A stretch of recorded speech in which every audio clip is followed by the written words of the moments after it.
Hello there and welcome. It's Juliana Michaels, and the most magical time of the year is upon us, at least for those of us who love all things Christmas. In the video, I'm sharing one of the cards I created for the recent Tim Holtz Sizzix 2024 Christmas release. He went back to the vault and pulled out some oldies but goodies. It's a win-win in my book for those of us who might not have gotten them when they first came out, or for those of us who want to add to our Tim Holtz collection. For this card, I'll be stamping, stenciling, die cutting, spritzing, spraying, and pasting to show you how to create this magical card. If you're interested in any of the products I'm using in this video, you can find the supply list with links in the description box below. I really appreciate it when you shop through those links to support me. If you're only interested in the process and not what supplies I'm using, skip ahead to around the 4-minute mark and you'll be close to where the making begins.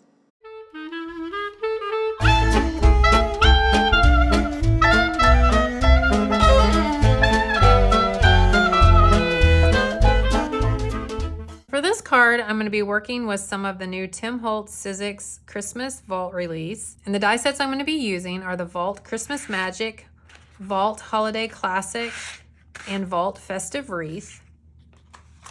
I'm going to be working with this Holly Bough stencil, which is part of the mini layering stencil set 19. I'm going to be using, this is kind of an old retired die, but this is the Cathedral Window Bigz die by Tim Holtz and Sizzix. If you don't have this, there is a piece from Stampers Anonymous that is this shape, but you could also use some of the baseboard windows that Tim's released recently as well, I think.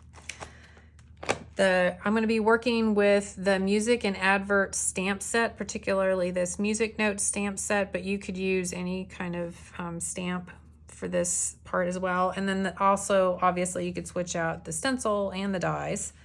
As far as the paper I'm going to be working with, I've got varieties of different kinds of paper I'm going to be using for the card background and the die cutting. So I'm going to be using some black craft stock, distress watercolor cardstock, some pattern paper. This is from the Christmas Ideology pack from last year. Also going to be using a piece of Sizzix thickboard. So this is just kind of like a white chipboard. So you could use a thin piece of chipboard, or you could cut it out multiple times and glue the layers together, but I'm using this to cut the window from. And then these panels here are the already like pre-colored watercolor cardstock that I created with the distress spray stains. Mediums I'm going to be working with, got quite a bit here, but I'm going to be using some distress paint and old paper, opaque crackle paste. And the spray stains I've used to create these panels are Shabby Shutters, Forest Moss, Iced Spruce, and Bundled Sage. I'm going to be using archival ink and vintage photo, but you can use any permanent brown ink that you like. And then I've got a variety of distress inks here. I'm going to be using antique linen, fossilized amber, forest moss, black soot, scorched timber, barn door, and aged mahogany. I'm also going to be working with a distress sprayer, and some of the other little tools you might need are a sanding disc or just a piece of sandpaper, just fine grit sandpaper, palette knife, small blending tool or blending brush as well. Now let's get into the making. So one thing I did before I ever even started working on my Christmas cards was to sit down and to create some distress spray stain colored cardstock. So what I did is I took a piece of distress watercolor cardstock, cut it into 4 pieces, and then I used a different colored spray on each panel just to give myself a variety of greens and reds to work with when I went to do my die cutting. So for each panel, I wrote the name of the color on the back just to kind of help me remember as I was working on my cards and creating the videos for you guys. And so each one has the name written on the back. So I've got pine needles, forest moss, shabby shutters. This one is actually a combination of rustic wilderness and peeled paint. This is bundled sage. I've got ice spruce, and then I did a couple reds. I did barn door and lumberjack plaid. So, you know, you could just go through and just make a bunch of different panels. You could make them larger if you like. I just thought this would probably be enough to at least get me started. I could always make another one if I need it. And then I'll have these to do my die cutting. This is a little different than how I did it when I was creating for my Halloween cards. For those, I did a lot of ink smishing to color the cardstock. And this time I thought I would switch it up a little and create some spray stain backgrounds and then die cut.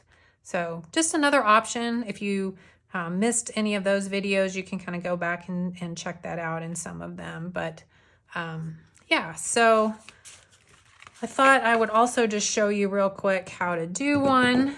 So when I do the spray backgrounds, I like to work in a splat box. So this is the peeled paint distress spray stain. You could also use the distress oxide sprays on this as well.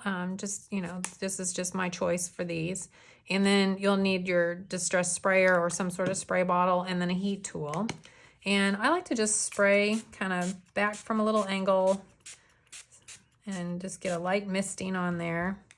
And then you can use your water, add a little.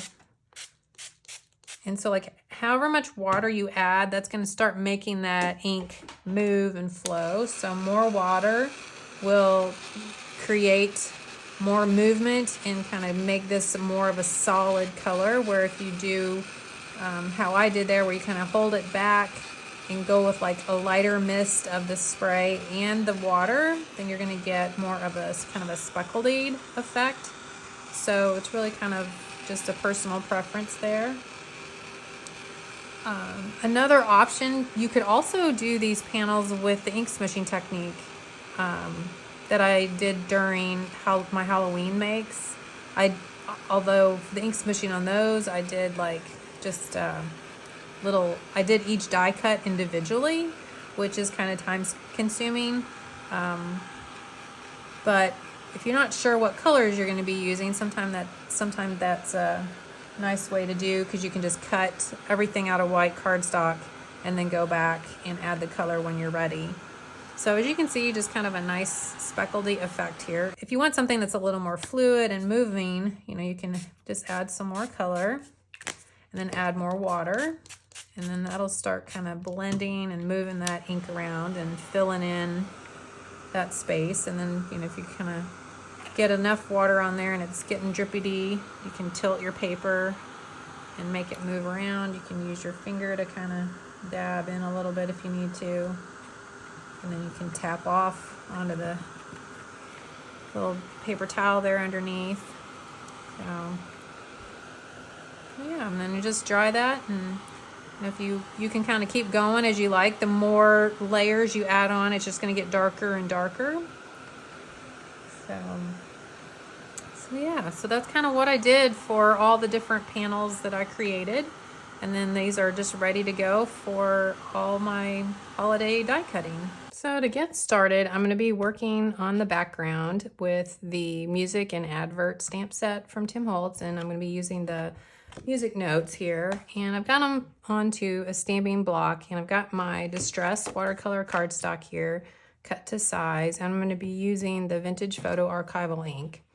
And because this stamp, as you can see, is smaller than the background, but I kind of want it to get like the stamped image all across the background, I'm going to use kind of a little bit of a paper towel here to kind of mask off parts of the background so that I don't get the stamp design everywhere where I don't want it overlapping. So just kind of a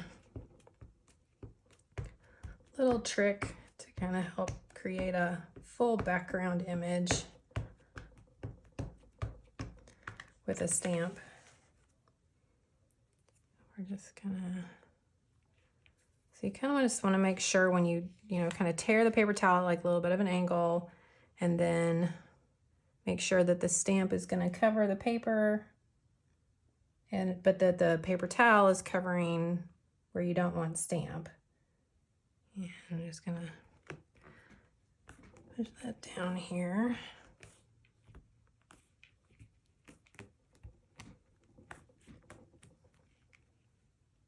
There we go. And then now we're gonna just kind of repeat that across the background here. So now I've got that kind of the paper towel flipped around, and now I'm gonna stamp on this corner here. So I'll get this inked up real good. And this ink pad is freshly inked, so it's nice and juicy, so I'm getting a pretty good stamped image here. So again, just kind of get things lined up. Stamp that.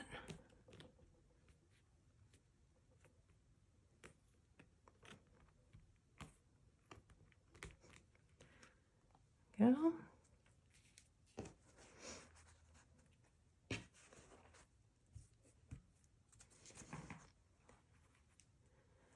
Now, I'm gonna kind of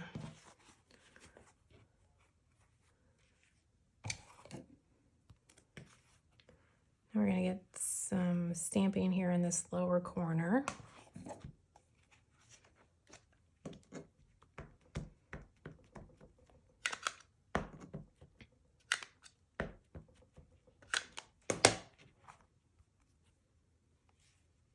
And as you can see, I'm just kind of covering up what I stamped already with the paper towel and then leaving this area open to get some of the, get the stamp in there. And again, just trying to make sure that I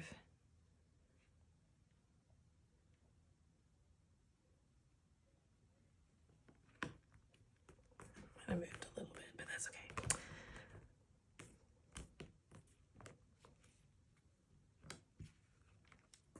Because it doesn't have to be perfect either. Like, I'm not going for this like perfect background of any kind either anyway, because I mean, we are doing some distressing here. So then we'll do one more. I'm gonna tear this towel again here a little bit.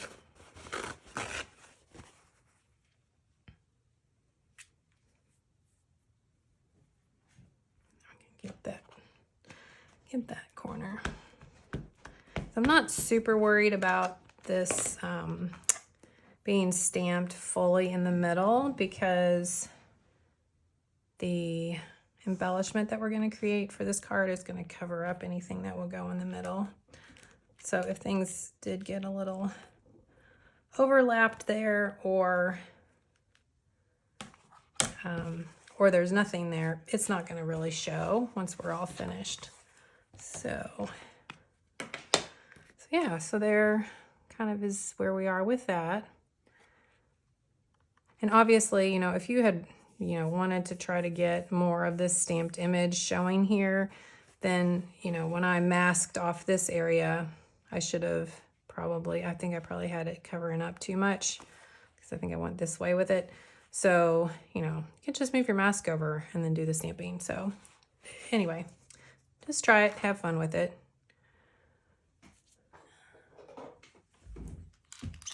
And if the archival ink is staining your craft mat, a little isopropyl alcohol will remove it. So first off, we're going to stencil some of this holly bough stencil over the background using some Forest Moss Distress ink. You could certainly use Distress Oxide ink for this part if you like as well. Doesn't really matter. And again, I'm just going to kind of stencil part of the stencil here, because as you can see, the stencil doesn't cover the entire background. So you can just kind of play around with what parts of the stencil you want to get ink into.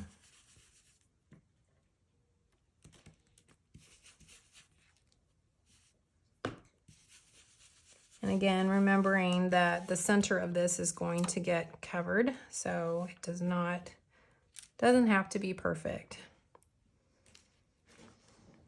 And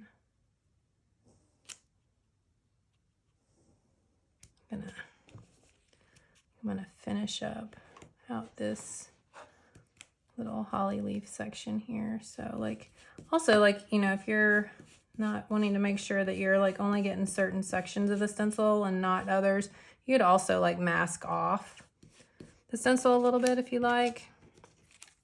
Oh, so like if you don't want to get this one on there, you could put a little washi tape or something on there and kind of hide it. I'm just going to slide it down and do some stenciling in this lower corner here.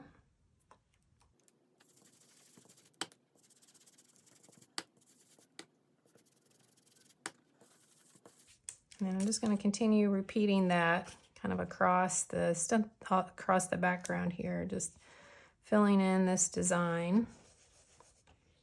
And then kind of shifting the stencil around to fill it out.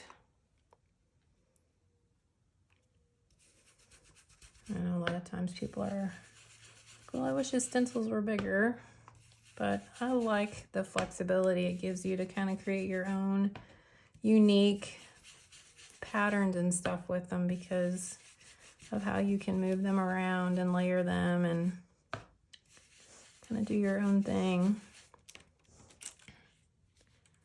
Now we're gonna, so you could even, you could flip it upside down.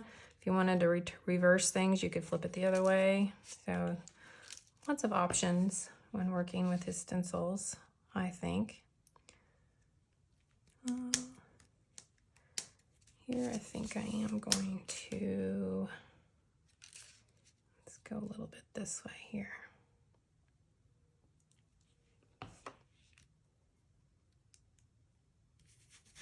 And the reason I've flipped it around is just the way the angle of this kind of covers over the corner here. I'm not getting a lot of like half stenciled leaves.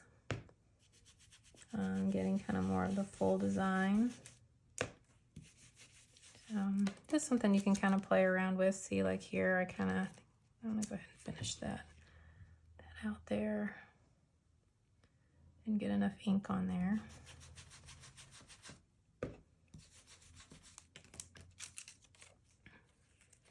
I think the same thing here, like go ahead and that's the other nice thing. You can just take the stencil back and put it back in position and add some more if you like. There. And if there's spots where like, oh, I wish there was a little leaf there, well, guess what? You can add one. Do the same thing there.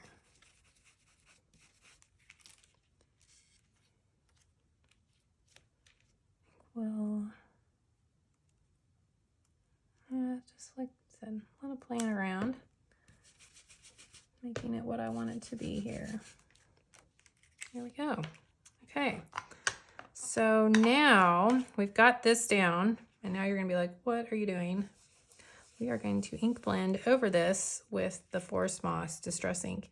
And you'll see, because we're working with Distress ink, that because it's a translucent ink, it really just layers with itself. So you can see we're not losing that stencil design that we did.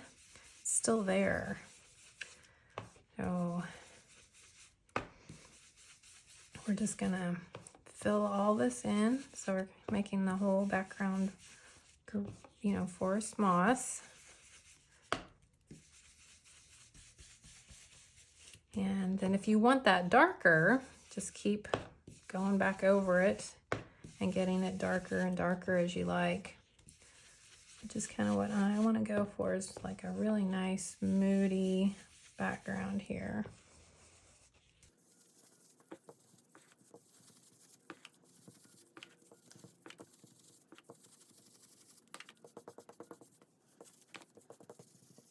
Okay, so now if you want to make your holly leaves kind of stand out a little bit more from before, you can reposition your stencil and then just go back over the stenciled areas again and kind of pop them and make them a little darker.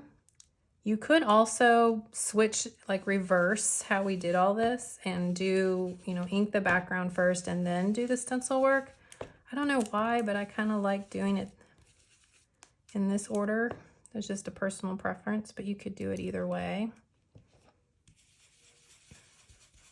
And obviously, you know, I'm holding the stencil with my fingers, but like if you would prefer to use some tape to help hold it down so you don't have to worry about it sliding around, you could do that. But see, like you just get a little darker pattern there when you go back over it the second time, because again, you're just layering the ink, and that's what you know what happens when you work with distress ink. Because of the translucent properties, we'll just continue to layer.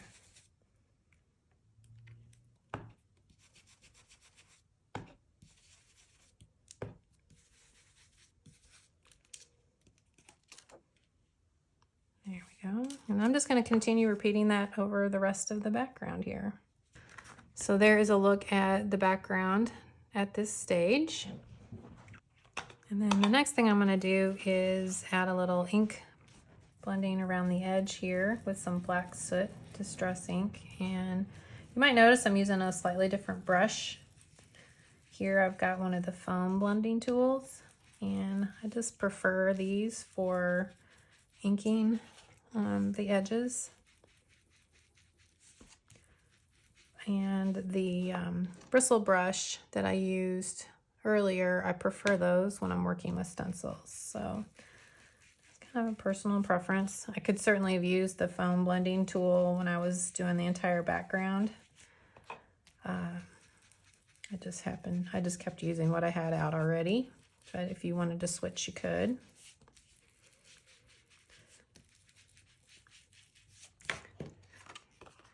And I think I'm gonna add just a little bit of scorched timber to this as well, just to give it a little bit of a brown warmth.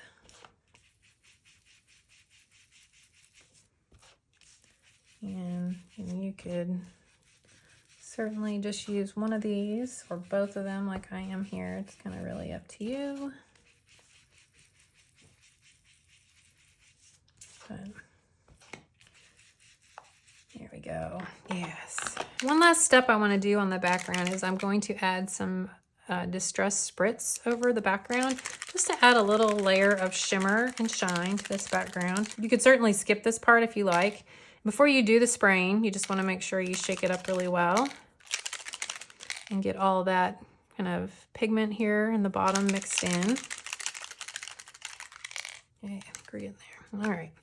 So I'm just gonna kind of hold this back, kind of off, probably off camera here a little bit, so that I get just a nice light coverage of shine. I can always come back in and add a little more if I like. Okay. And then you can just set this to the side and let it dry, or you can use your heat tool to speed that drying up a little bit. And then as this dries, you'll see that shimmer that's added to the background start showing up. And then I also love how these sprays create their own little bit of like a splatter when you work with them. That's intentional. Tim had kind of designed the spray nozzle to give you that little bit of splatter. So anyway, I love it. It definitely adds to that distress effect if you like that style, which of course I do. So, and here we go. I'm gonna kind of try to make sure you can see the shimmer that's added.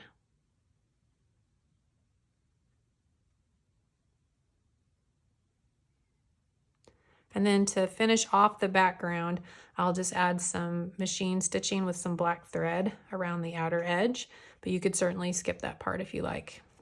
So this is the Cathedral window die cut from the Sizzix thick board, but you could also use any kind of chipboard that you like. And now I'm going to apply some Distress Crackle Paste Opaque to this. And you know, you can use a palette knife, you can use your fingers, whatever you prefer. And I just want to get a kind of a nice coating on it, kind of almost over the whole thing, even if it's just a light coat here, and then kind of have some areas where it's a little bit thicker here and there. And then we'll set this to the side and let it dry while we move on to work on some of the other embellishments. And after I get it all kind of smeared on, I kind of like to just kind of go through and, instead of wiping, just kind of do a few little taparoos here and there to just kind of break up how it's applied. Okay. And then I'm just going to set this to the side to dry and clean off my palette knife, and we'll move on.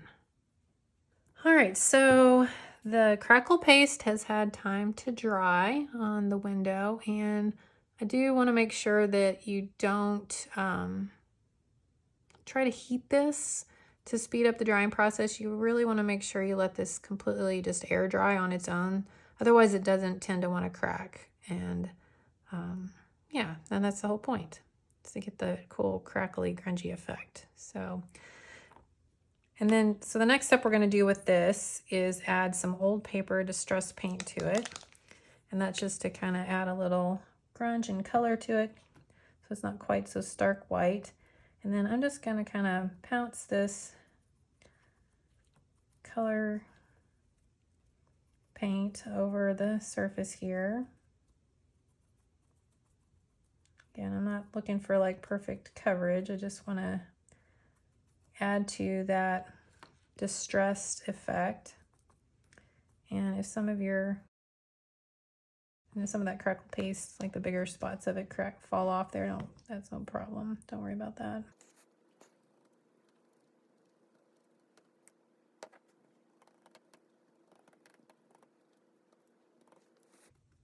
Okay, and then once you get that pretty covered there, then you're just going to let that sit to the side and dry. This paint dries pretty quick, so it'd just probably take a couple minutes for that to dry, and then we'll move on to the next step.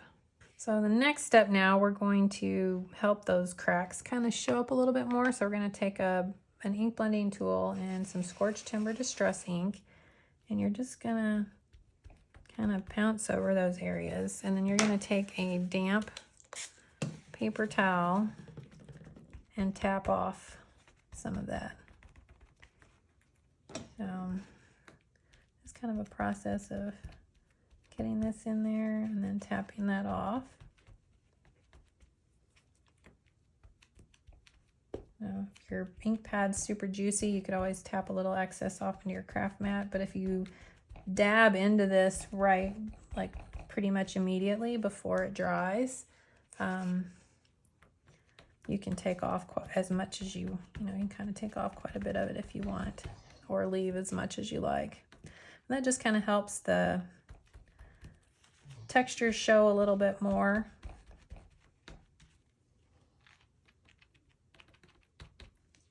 And again, if some of that crackle paste is coming off, that's okay. It's kind of part of the nature of it. Just kind of dab that off. And there's a look at the aged, distressed effect that we've achieved there. And then the final step is to take a piece of just pattern paper. This just happens to be from one of the Christmas Ideology paper packs. And then, you could adhere it to the back side of this with just some liquid adhesive, let that dry, and then just use some scissors and trim off the excess. And then your window is complete. So now I want to talk a little bit about the die cutting and some various options that you have when it comes to coloring the die cuts and working with some of these smaller dies and dies that have multiple layers all in one die. There's a lot of reasons for doing it. From a manufacturing standpoint, it's just easier to kind of keep these together, kind of from a cost perspective as well. And also then from a crafter standpoint, trying to keep track of a die that is that size would kind of be a little bit of a pain. So I kind of appreciate that they are kept together for that reason. But when it comes to coloring and adding color to these, it does usually mean that you're going to need to die cut twice if you want, you know, the center of the flower to be yellow and the leaves to be a different color, for example. As I mentioned earlier in the video, I'd made some pre-sprayed backgrounds with various colors of distress ink sprays, and I die cut some of the various leaves and greenery from those different colors. So as you'll see, some of these dies have like an extra layer that you can add, like a stem or whatever. I prefer not to mess with that. That's just a personal preference, and I just cut out the main piece and then just toss that little piece there. It just saves time, and again, though it is just a personal preference, I also do the same thing like with this little holly leaf where I leave off those berries. So, so there's just an option there. You could also cut these just from solid colored cardstock if you like. But another option is to cut them from white cardstock and add color, and that's just an option I'm going to show you next. So here you can see I've die cut some images just into distressed watercolor cardstock, and I'm going to remove the petals here, and I just use a little bit of mint tape sometimes to help hold those small pieces in place so I don't lose them. And now I'm just going to do ink smushing to add the color to these die cuts. This is just one option. As you can see, I'm just kind of smushing the ink pad on there, spritz it with some water, and then I dip the die cut into the ink. And then you can just set it to the side to dry, or you can dry it with your heat tool, whichever you prefer. And this is just kind of one of my favorite ways to add color to die cuts. But you could also use a blending brush and just blend the ink onto these. You could also obviously just cut it from solid colored cardstock. You could die cut these and then spray these if you wanted. So just some different options. Or as I did with this one here, this one's cut from one of the solid panels that I sprayed. And then I would just throw out this little centerpiece here and then, you know, make my flower that way. So now I'm gonna dip again. Personally, I kind of like the ink smushing because of the variation you can get in the each petal being kind of slightly different. You get some of that with the spray, but not as much, I don't feel like.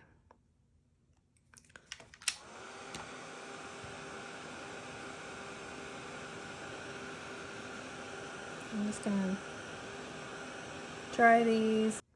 And then while we have this red out, I'm going to do the same thing with these berries. So what I'm gonna do is remove the stem here, because I don't want that red.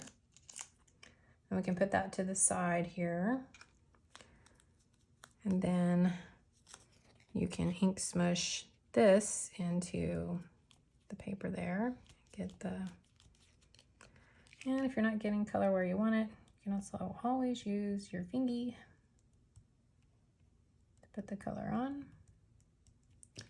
And then dry that. And then to ink the little centers, we're gonna just use a little foam blending tool and some fossilized amber, and then you can just kind of pounce that on there to get some color onto the centers of the flower.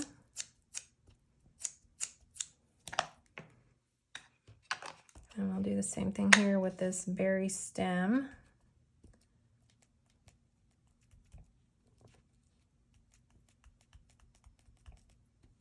And I'm just using some walnut stain. You could use any color, obviously, on any of these that you like. And then now to add a little bit of interest to these layers, you can take like a darker color. Here I've got aged mahogany, and I'm just gonna kind of ink the edges a little bit.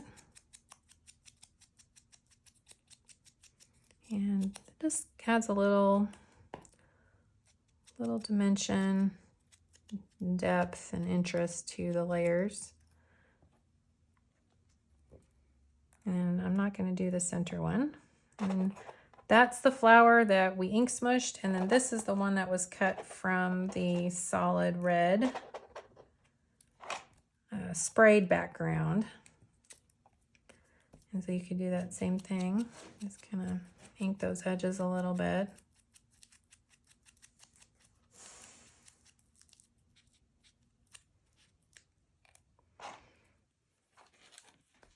And then from there, you would just, you know, adhere these pieces together to create your flower.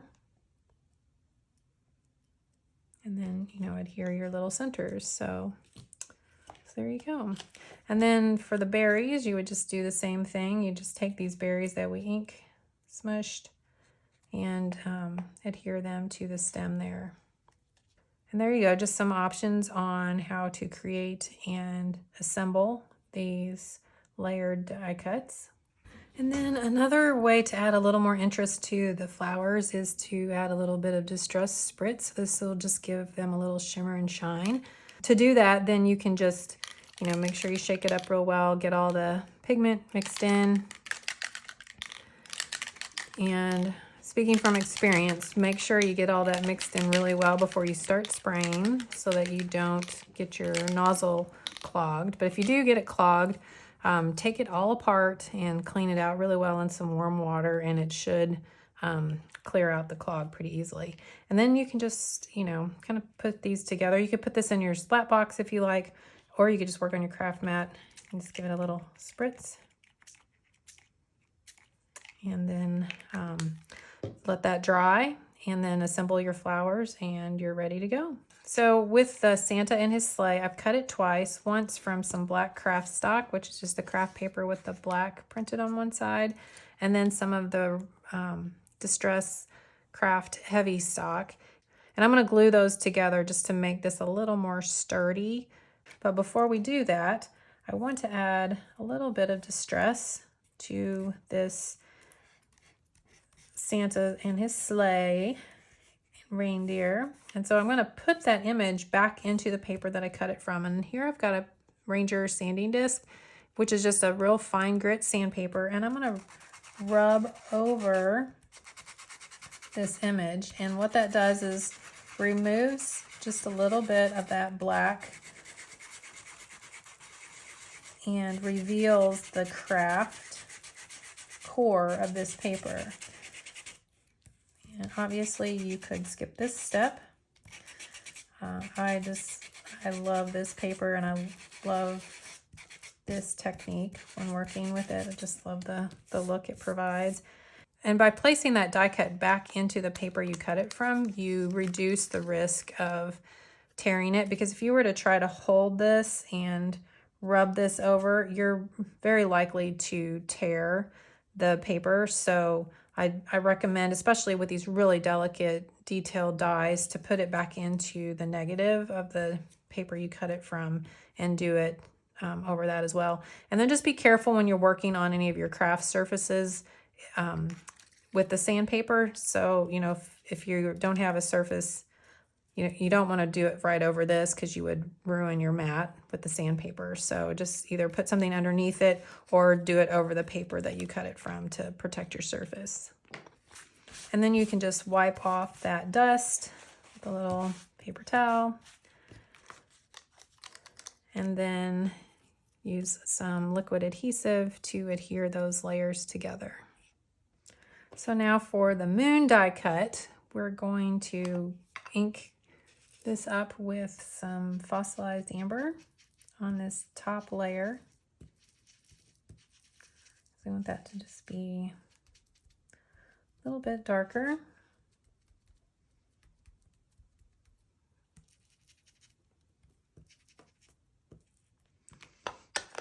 And then for the bottom layer, I'm going to do some ink smushing with a little antique linen.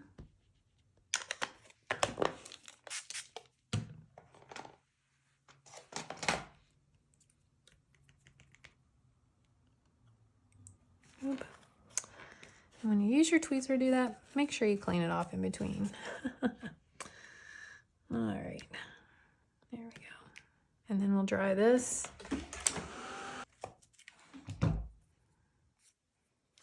And then we'll smush again.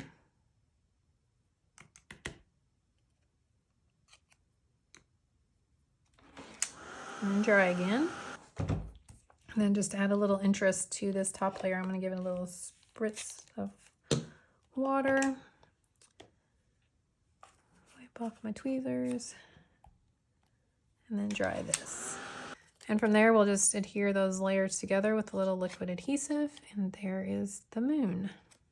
For the sentiment die cut, I cut this twice from some white distressed watercolor cardstock. You could also just use some white heavy stock. And again, I'm going to glue these together just to make this a little more sturdy because this is so delicate, and that'll just make it a little more sturdy to handle when I'm assembling and adhering it to the card. But before I do that, I'm going to ink the edges here with a little bit of brown ink. I'm not sure if I've got just scorched timber or walnut stain on here, but I've kind of used both here, so it doesn't matter, kind of whichever one you like or prefer, or whatever other brown you might like. You could also use Vintage Photo, since we used that in the background. And then I'm just using this little small new blending tool from Tim to do the inking. And it's kind of nice to have this little smaller size for